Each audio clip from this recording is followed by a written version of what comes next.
tous, bienvenue dans le podcast de Paris Basketball pour un nouvel épisode. Là, on va parler du match 3 entre Paris et l'Asvel, demi-finale de playoff de Betclic Elite. Et Paris repart avec une nouvelle défaite de l'Astrobal. Première défaite à l'Astrobal de la saison. Paris avait gagné en saison régulière. Mais là, le match 3 ne s'est pas passé comme prévu. Les Parisiens se sont inclinés 86-77 malgré un début de match tonitruant où les Parisiens ont compté jusqu'à 20 ou un peu plus de 20 points d'avance. Et puis le deuxième quart-temps, Paris a été incapable de tenir son avance au score. L'Asvel est revenu, l'Asvel est repassé devant et a grappillé petit à petit et a fait une fin de match parfaite. Là où Paris a eu beaucoup de manquements. On va en revenir tout au long de ce podcast. Et pour m'accompagner, on est là, c'est on va dire le duo de pessimistes de l'équipe qui va honorer ce soir. C'est Théo qui est avec moi. Salut Théo. Salut. Je dis pessimiste parce qu'on est les seuls qui ne voyaient pas forcément Paris aller en finale. Pour l'instant, Paris est dos au mur. Donc on est pour le moment pas loin de ce qu'on avait un peu imaginé au début de la série.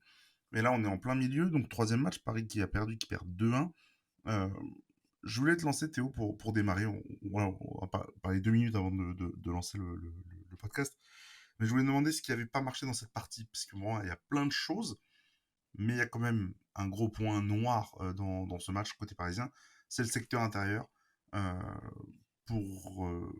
L'Asvel a pris 37 rebonds. Seulement 32 pour Paris qui a manqué aussi d'adresse. On a des joueurs à l'intérieur qu'on va citer, mais notamment Leon Kratzer qui ne joue que 10 minutes et qui fait 5 fautes.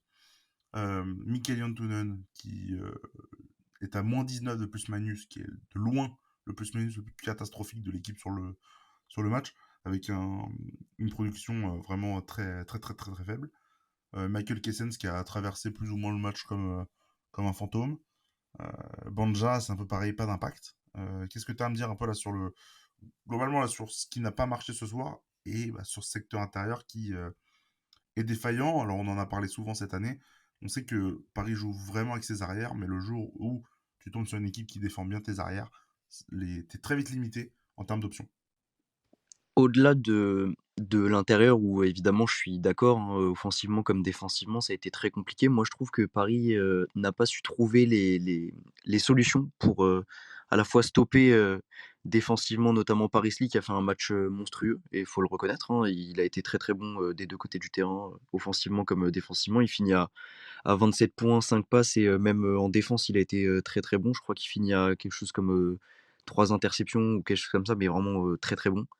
Dans l'impact, pareil, très bon. Mais moi, j'ai vraiment été frappé par le fait de ne pas trouver de solution, comme je le disais, donc en défense, mais aussi en attaque, et ça passe par ce secteur intérieur.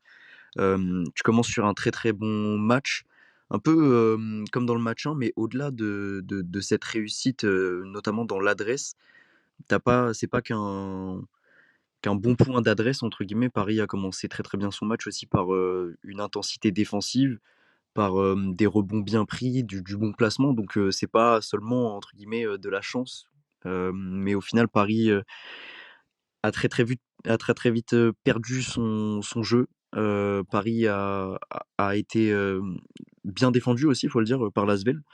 Mais moi ce qui m'a choqué, c'est on va en revenir je pense par la suite, mais vraiment aussi, TJ Shorts a été trop esseulé. Il finit à 24 points, mais il est tout seul.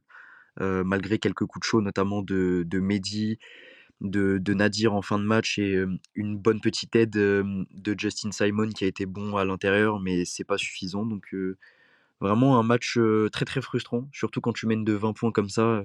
T'es pas censé être rejoint aussi vite, aussi fort, j'ai envie de dire. Et très très vite, Paris s'est laissé ouais, vraiment dominer dans les 3 derniers quarts. Il y a que le premier qui est vraiment très très maîtrisé, était de loin devant. Mais j'ai trouvé un match vraiment très très compliqué, très haché. Euh, je pense que c'est compliqué pour les joueurs, pour le staff. On a vu même, on parlait des solutions. Je pense que on le sait tous que Isalo est un très très grand coach, mais que il n'a pas su trouver les solutions, et on compte sur lui pour régler ce problème. Ouais, parce que pour trouver des solutions, là on est tombé côté Paris, c'est une défense de l'Asvel qui était vraiment très, très en place. Quelques idées un peu pour montrer cela, mais Paris qui n'a fait que 11 passes décisives sur le match, c'est-à-dire qu'ils ont vraiment très bien isolé, comme tu le disais, TJ Short, qui prend 18 tirs sur le match, et on va presque dire qu'on a de la chance, parce il va quand même mettre 2 tirs à 3 points, ce qui n'est pas du tout sa spécialité. Donc il a eu un peu de l'adresse de loin. Ça t'a permis à un moment d'ouvrir un petit peu cette défense, de la faire venir plus vers lui, moins vers les coéquipiers. Mais dans la globalité, on a vu une défense de Lasvel qui proposait vraiment un plan de jeu quasi parfait face à cette équipe. Encore plus quand on voit que tes intérieurs sont pas dedans. Si tu as Michael Antonen qui est transparent, que tu as Leon Kratzer il fait un très très bon début de match, Leon Kratzer, pour pas trop non plus cracher sur sa performance. Par contre, le reste du match, il est complètement dominé par la raquette, que ce soit Mba Ndiaye, que ce soit Youssouf Afal. Il a vraiment été en grosse, grosse difficulté.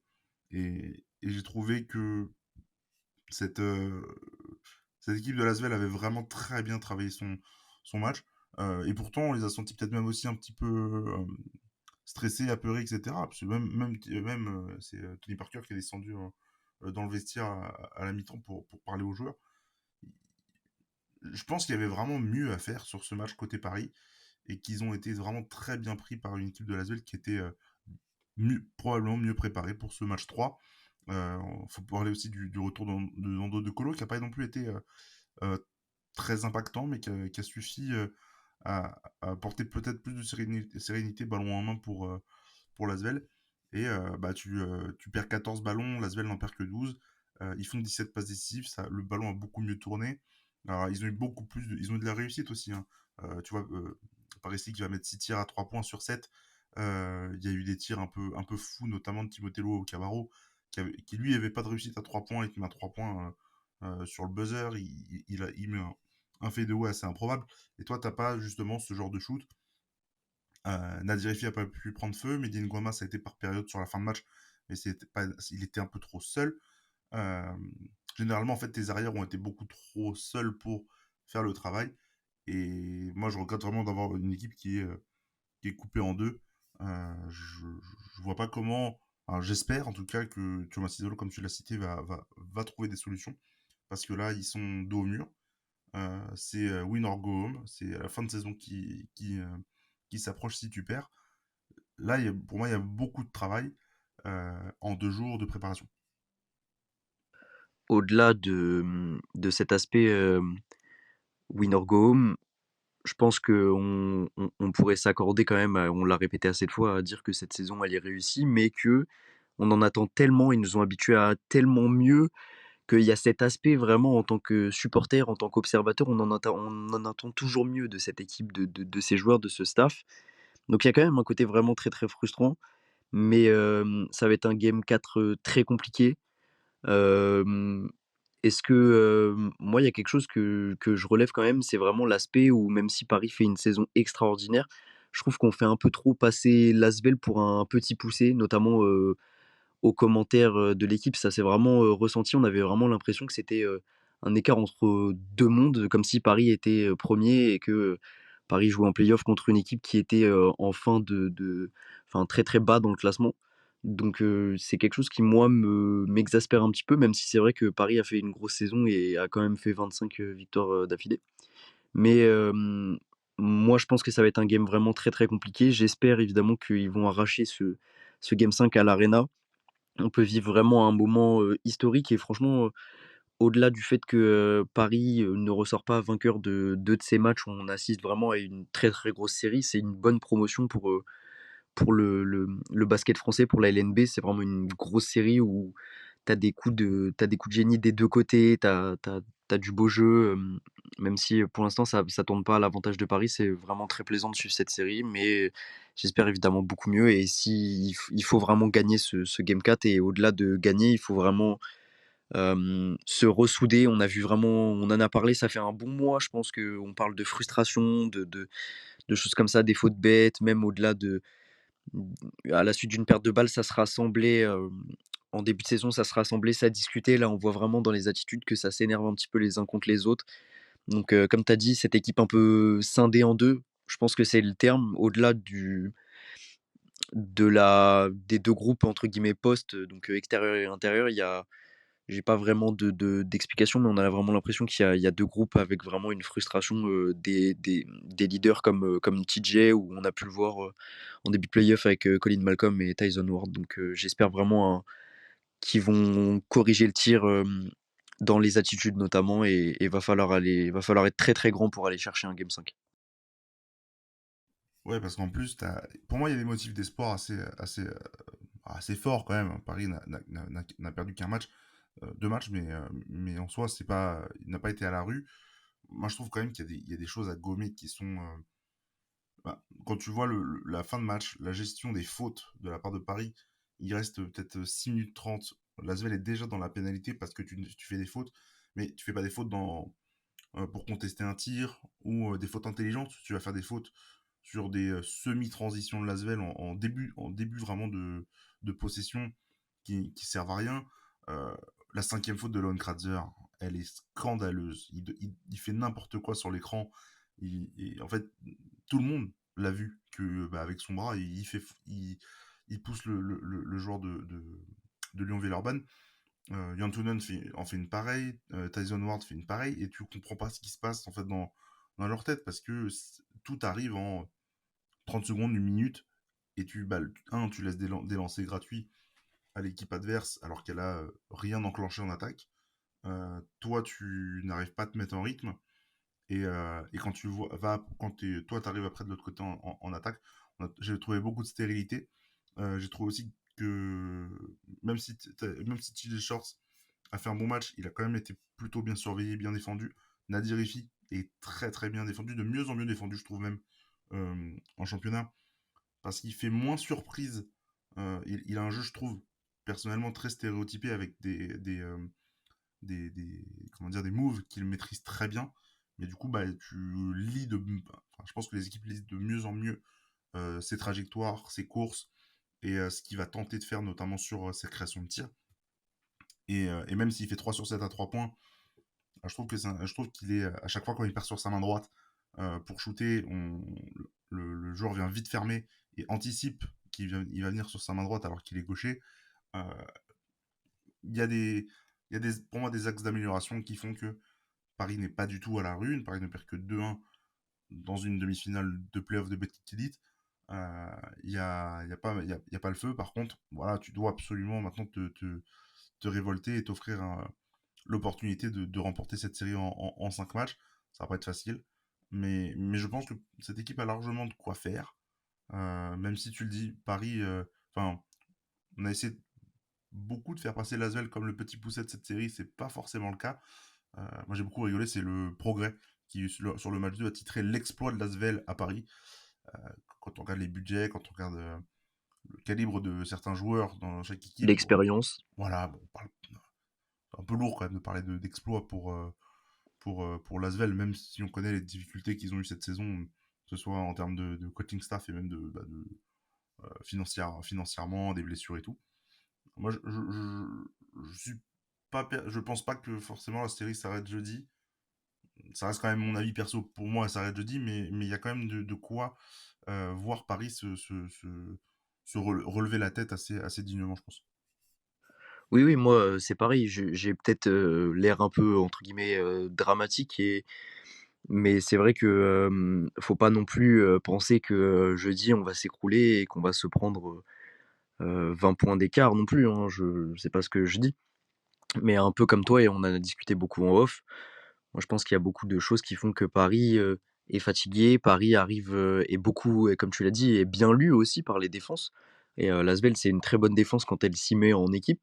On l'a vu ce soir, hein, Paris a été, la seule solution qui a bien été trouvée, c'est même pas du collectif, c'est individuel. C'est combien de fois on a vu TJ Shorts faire des ISO, vraiment demander un écran à un grand, donc Justin Simon, Kratzer, quand il faisait pas de faute, mais c'est donc pas beaucoup de fois.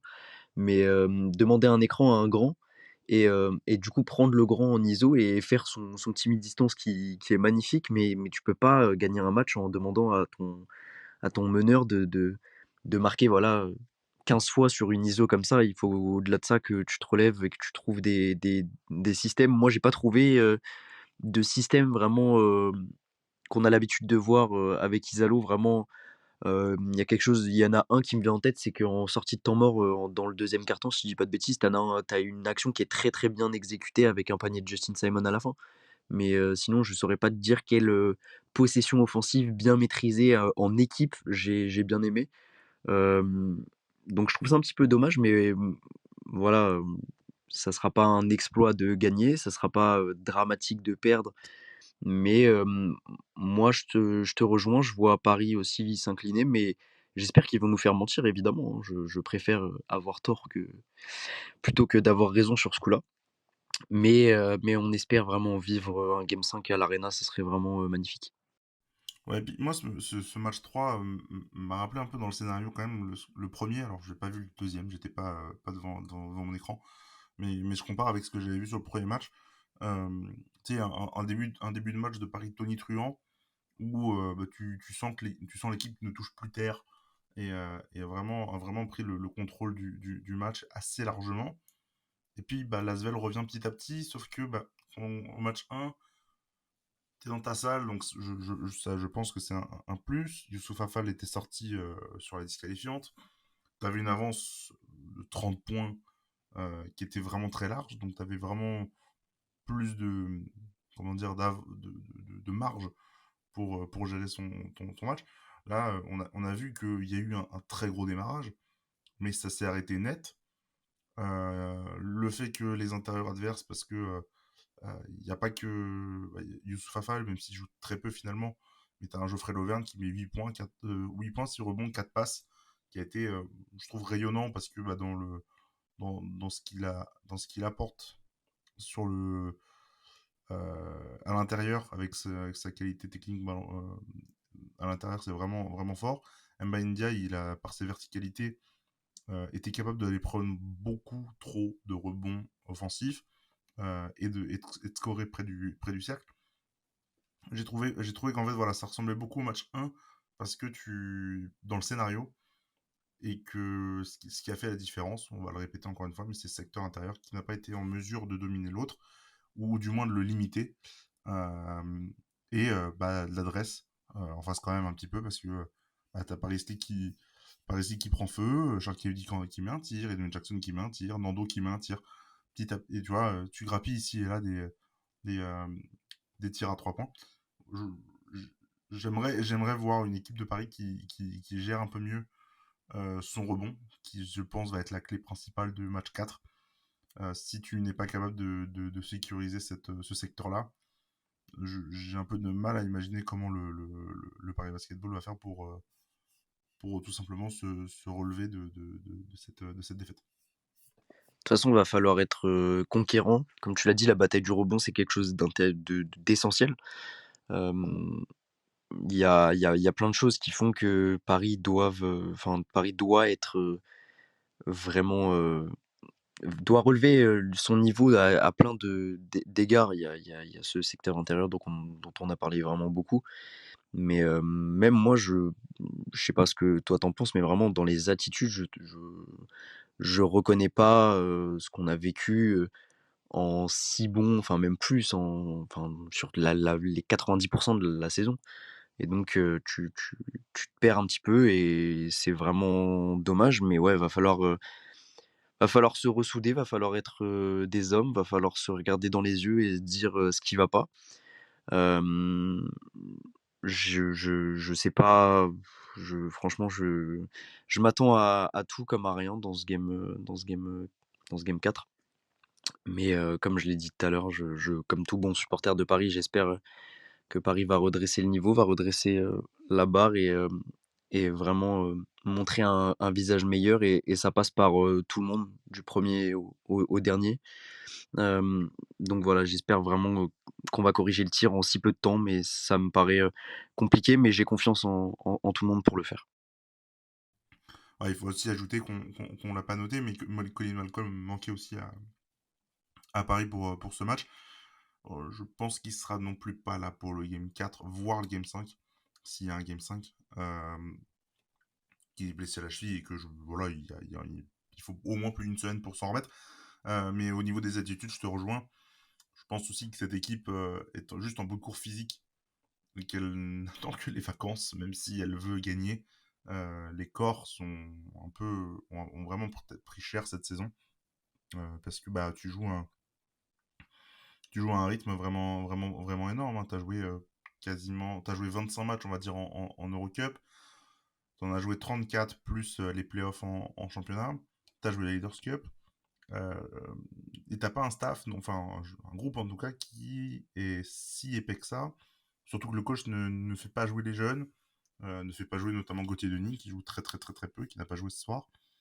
Enzo Charvin n'a pas joué ce soir, donc tu vois, par rapport au nombre de joueurs que tu as de disponibles, le roster est très peu utilisé. Je pense que c'est une équipe qui, voilà, petit à petit, à perdre des forces. On parlait de Tyson Ward un petit peu, qui est fantomatique offensivement, ça faisait peut-être partie aussi de ton état physique déclinant parce que il fatigue à force de beaucoup jouer. Il a joué 32 minutes ce soir. Et 32 minutes où je n'ai pas vu Tyson Ward, faut pas se mentir. Euh, donc, euh, donc je pense que les attitudes aussi sont liées à la forme physique. Et bon, on tourne en rond un petit peu en racontant ça depuis plusieurs jours, semaines. Mais je pense que c'est très important dans la manière dont Paris peut aborder les rencontres. Euh, et notamment ces rencontres de playoff où on sent qu'il n'y a pas il y a pas une totale maîtrise comme on a senti pendant ce moment incroyable de 3 4 mois où Paris vraiment lévitait et avait une sensation d'invincibilité qui prenait le pas. Là, on a vraiment aussi l'impression d'une équipe qui fatigue, qui doute, comme une équipe de basket tout à fait normale, et qui, tu trouves peut-être ça frustrant de douter et de fatiguer au moment où tu arrives en playoff et où tu sais que tu as un shot pour aller en finale et peut-être être champion de France à la fin de la saison. Au-delà de Tyson, c'est vrai que c'est un exemple qui est très bon où il a pris un peu l'eau, même s'il a pas, en fait, il a pas pris énormément de tirs, mais on a besoin de ces tirs un petit peu rapides. C'est l'un des mecs qui, selon moi, prend le plus de tirs vraiment ouverts. Dès qu'il vraiment il est ouvert à 3 points, il va shooter. Et on l'a vu, je crois qu'on l'a vu genre 2 fois ou une fois en début de match. Mais on a besoin de plus de tirs comme ça. Alors je demande pas qu'il, dès qu'il arrive derrière le logo, il tire dès qu'il a le ballon. Mais c'est un bon tireur. Il le sait, tout le monde le sait. Mais c'est pareil, moi je prends l'exemple de Banja qu'on a vu vraiment rayonnant et super important. Moi j'ai trouvé beaucoup plus en Eurocup notamment. Il a eu vraiment une très très grosse période où il était décisif, il était bon défensivement, très très clutch à 3 points. Il savait mettre des gros dunks, réveiller un peu tout le monde quand il y avait besoin, ou enfoncer le clou contre des équipes un peu moins bonnes aussi. Hein. C'était vraiment un mec qui te mettait des gros tomards, etc. On a perdu un petit peu aussi ce Banja et c'est symptomatique aussi pour nombreux des joueurs de Paris, donc comme Tyson, etc. Donc c'est un peu dommage de voir cette baisse de régime, mais on le comprend tout à fait. Hein. Il y a plein de facteurs qui rentrent en compte, la fatigue, etc. Même l'adversité. Hein. L'Asvel, c'est très très fort défensivement, on l'a déjà dit, hein, mais c'est très fort l'Asvel défensivement. Donc, va falloir mettre vraiment tous les ingrédients de notre côté pour s'imposer et espérer aller le plus loin possible et si possible aller en finale. Mais il y a déjà un game, voire deux, si tu gagnes le premier à aller chercher. Voilà, il y a deux marches encore à franchir pour Paris pour espérer être en finale. La première marche, donc on l'a dit, c'est jeudi soir. À peine 48 heures de repos entre les deux matchs pour une place soit en finale, soit sur le canapé à regarder les finales. Donc c'est jeudi soir 21 h à l'Astrobal. Et si besoin d'un match 5, ça veut dire que Paris a remporté son match 4 jeudi soir, ce serait dimanche à 21 h si je dis pas de bêtises. Je crois que ça a été annoncé là, pendant le match. Donc on verra bien, hein, on verra bien comment se suit. En tout cas, la fin de saison se rapproche de plus en plus pour Paris. Win or go home, les deux prochains matchs seront capitaux dans la suite de l'aventure parisienne 2023-2024. On sera encore une fois sur le podcast. Je crois que c'est toi et moi encore jeudi, non? Oui, normalement, c'est moi. Et ben voilà, c'est toi et moi sur le podcast jeudi après pour le match 4. À voir pour une victoire ou pour une défaite, on débriefera tout ça. D'ici là, prenez soin de vous. Nous, on se redit donc à jeudi soir pour le podcast de débrief du match 4. Et on se dit donc à très bientôt, jeudi. Allez, ciao, ciao. Salut.